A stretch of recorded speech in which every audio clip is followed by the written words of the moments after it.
معزز سامعین، السلام علیکم ورحمۃ اللہ وبرکاتہ۔ یہ دارالسلام اسٹوڈیو ہے۔ اس بار آپ کی خدمت میں ایک ایسا خوبصورت گلدستہ پیش کرنے کی سعادت حاصل کر رہے ہیں جو انتخاب ہے رب کائنات کا اپنے محبوب پیغمبر جناب محمد الرسول اللہ صلی اللہ علیہ وسلم کی دائمی اور ابدی رفاقت کے لیے۔ نام ہے امہات المومنین۔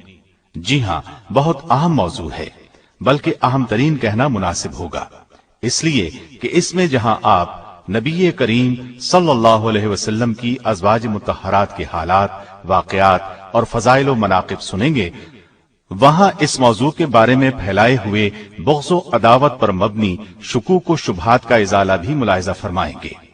ان حالات میں بجا طور پر کہا جا سکتا ہے یہ سیٹ وقت کی اہم ضرورت ہے۔ اس سے بھرپور معلومات حاصل کرنے کی دعوت دیتے ہوئے ہم اپنا سر رب ذوالجلال کی بارگاہ اقدس میں احساس مسرت سے جھکتا ہوا محسوس کر رہے ہیں۔ لیجئے سنیے امہات المومنین رضی اللہ عنہن اجمعین، حصہ اول۔ اسلام دشمن طبقات کے چند اعتراضات یہ ہیں کہ نبی کریم صلی اللہ علیہ وسلم نے اتنی شادیاں کیوں کی؟ کیا یہ عورتوں کو تکلیف پہنچانے والی بات نہیں؟ کیا اس طرح ایک عورت کی حق تلفی نہیں ہوتی؟ نبی کریم صلی اللہ علیہ وسلم کے پاس اتنی شادیاں کرنے کا کیا جواز تھا؟ ایک اور بڑا اعتراض یہ ہے کہ اسلام عورت کو حقیر درجہ دیتا ہے۔ عورت کے حقوق مرد کے برابر نہیں، وہ صرف گھر کی باندیاں بنا کر رکھی جاتی ہیں۔ ان میں زیادہ الجھن والا مسئلہ یہ ہے کہ نبی کریم صلی اللہ علیہ وسلم نے اتنی شادیاں کیوں کی؟ پہلے ہم اس پر روشنی ڈالیں گے، پھر حقوق کی بات کریں گے، اور پھر اس کے بعد امہات المومنین کے حالات و واقعات ترتیب کے ساتھ بیان کریں گے۔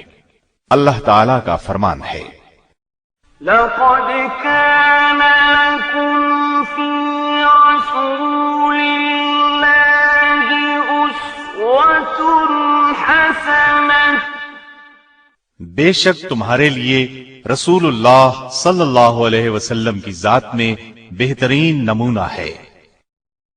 نبی کریم صلی اللہ علیہ وسلم چونکہ امت کے لیے نمونہ ہیں، اس لیے آپ نے ایک سے زائد شادیاں کی، تاکہ آپ کے امتی بوقت ضرورت ایک سے زائد شادیاں کریں تو اپنی بیویوں کے ساتھ اس طرح کا سلوک کریں جس طرح نبی کریم صلی اللہ علیہ وسلم نے اپنی بیویوں سے کیا۔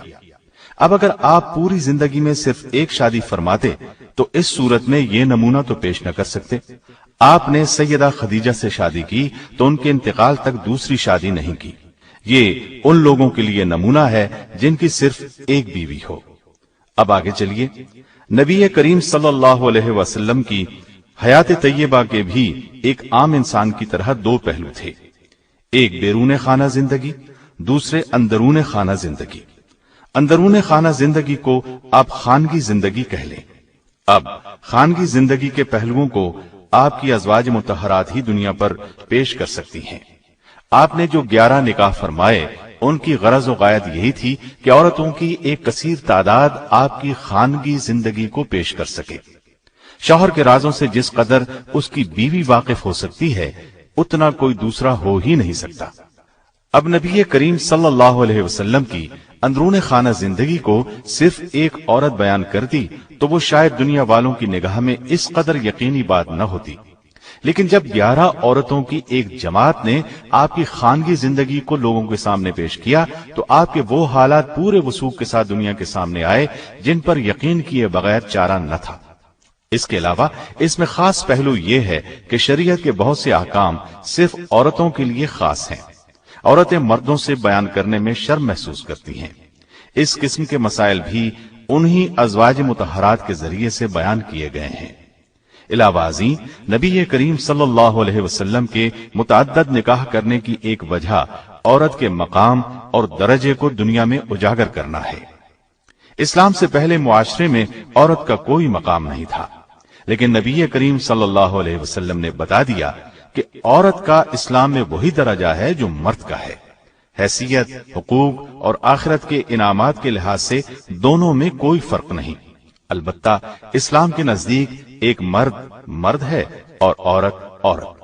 اگر دونوں صنفیں آپس میں خلط ملط ہو جائیں تو زندگی کا نظام تباہ ہو جائے۔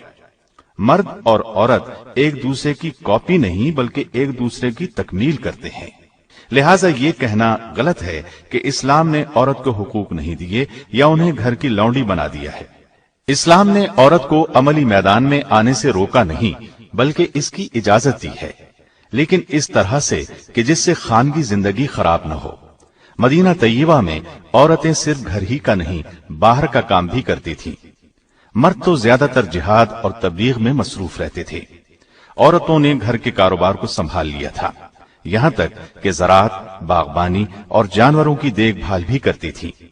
صدیق اکبر رضی اللہ عنہ کی بڑی صاحبزادی سیدہ اسما رضی اللہ عنہا کی شادی سیدنا زبیر رضی اللہ عنہ سے ہوئی۔ دونوں میاں بیوی ہجرت کر کے مدینے آ گئے۔ اس وقت مال پاس تھا نہ جائیداد۔ سیدہ اسما فرماتی ہیں، ہمارے پاس اس وقت صرف پانی لاد کر لے جانے کے لیے ایک اونٹ تھا، میں ہی اونٹ کے لیے گھاس وغیرہ لاتی تھی، کھجوروں کی گٹھلیاں کوٹ کر دانے کے طور پر اونٹ کو کھلاتی تھی، میں ہی پانی بھر کر لاتی تھی۔ پھر نبی کریم صلی اللہ علیہ وسلم نے مدینے سے باہر 2 میل دور زمین کا ایک ٹکڑا ہمیں دیا، میں وہاں کام کے لیے جایا کرتی تھی اور واپسی پر کھجوروں کی گٹھلیاں لاد کر لاتی تھی۔ اسلام نے علم کے میدان میں بھی عورت کو محروم نہیں رکھا۔ سیدہ عائشہ اور دوسری امہات المومنین نے علمی میدان میں بہت سے کارنامے انجام دیے۔ صرف سیدہ عائشہ رضی اللہ عنہا کی روایت کردہ احادیث 2210 تک شمار کی گئی ہیں۔ ان سے قریباً 100 صحابہ اور تابعین نے روایت کیا ہے۔ بڑے بڑے جلیل القدر حضرات ان کے شاگردوں میں شمار ہوتے ہیں۔ امام ترمذی کی روایت میں ہے کہ ابو موسیٰ اشعری فرماتے ہیں، ہم لوگوں کو جب بھی کسی حدیث میں کوئی مشکل پیش آتی ہم سیدہ عائشہ رضی اللہ عنہا سے رجوع کرتے، ان کے ہاں ہمیں ضروری معلومات مل جاتی۔ یہی نہیں، سیدہ عائشہ نے تو نبی کریم صلی اللہ علیہ وسلم کی وفات کے بعد بہت اہم قسم کے سیاسی کام انجام دیے۔ دیکھا جائے تو آپ کی بعثت سے پہلے عورت کو معاشرے میں کوئی مقام حاصل نہیں تھا۔ اسلام کے ساتھ ہی عورت کی زندگی میں انقلاب آیا۔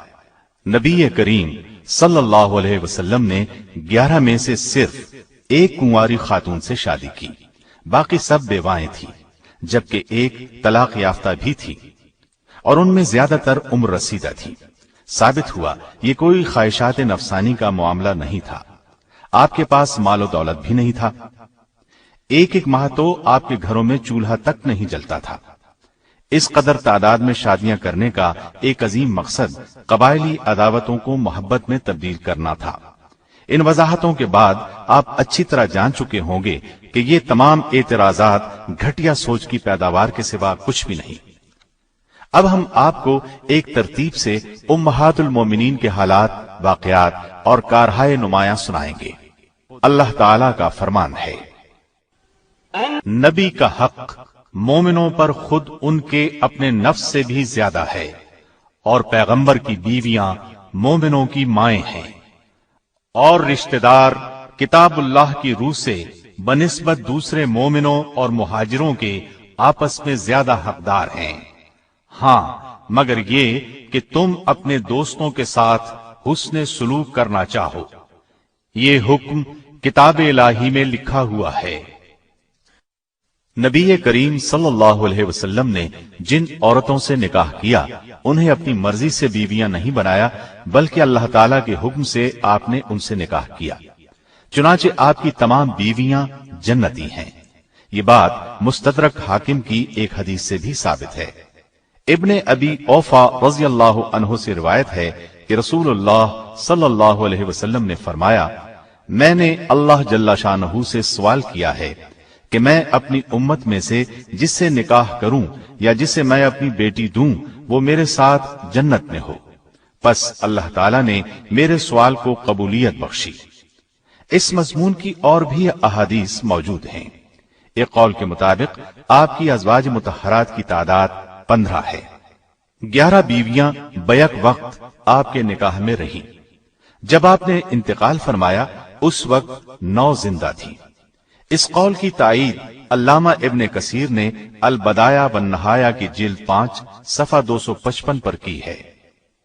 آپ کی ازواج مطہرات مختلف قبائل سے تعلق رکھتی تھیں، لیکن ان میں ہاشمی ایک بھی نہیں تھی۔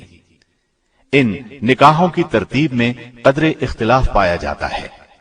بہرحال ابن شہاب زہری کی ایک روایت کے مطابق ترتیب یوں ہے: سب سے پہلے سیدہ خدیجہ سے نکاح کیا، پھر سیدہ عائشہ سے، پھر سیدہ سودا، پھر سیدہ حفصہ، پھر سیدہ زینب بنت خزیمہ، پھر سیدہ ام حبیبہ، پھر سیدہ ام سلمہ، پھر سیدہ زینب بنت جہش، پھر سیدہ میمونہ، پھر سیدہ جویریہ، اور پھر سیدہ صفیہ رضی اللہ عنہن۔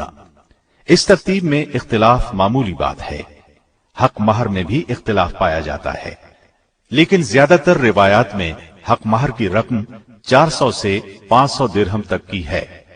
زیادہ تر ازواج مطہرات کا حق مہر 400 درہم تھا۔ صحیح مسلم کی روایت کے مطابق 500 درہم حق مہر بھی مقرر تھا۔ صحیح مسلم کی روایت کو اس سلسلے میں زیادہ صحیح مانا گیا ہے۔